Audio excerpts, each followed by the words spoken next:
रुकना नहीं बस पूरे ग्रुप को जगाओ विद नेस्कैफे क्लासिक, क्योंकि अब रुकता कौन है। From Nestle.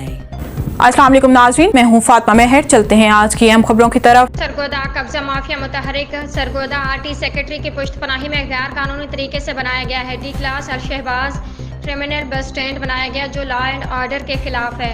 Sheikh Mohammad Iqbal transport company D class bus stand जो जनरल बस स्टैंड सरगोदा के बिलमुकाबिल चला रहा है। 9/7/2016 को DRTA ने अपनी फॉर्मल मीटिंग बुलाए बगैर कानूनी तकाज़ों को नज़रअंदाज करते हुए अल शहबाज ट्रांसपोर्ट कंपनी का लाइसेंस 2 साल के लिए रेन्यू कर दिया। DRTA ने अल शहबाज ट्रांसपोर्ट कंपनी को डी क्लास बस स्टैंड का लाइसेंस गैर कानूनी के तमाम ज़ाब्तों और उसूलों का नज़रअंदाज करते हुए जारी किया। ट्रांसपोर्ट रूल्स के मुताबिक एक डी क्लास बस स्टैंड के लिए कम अज़ कम 80 मरले 4 कनाल अराजी दरकार है, जबकि अल शहबाज ट्रांसपोर्ट कंपनी के पास सिर्फ 54 मरले ज़मीन है जो सरासर मोटर व्हीकल्स रूल्स 1969 के रूल AB 257 के खिलाफ वर्जी है।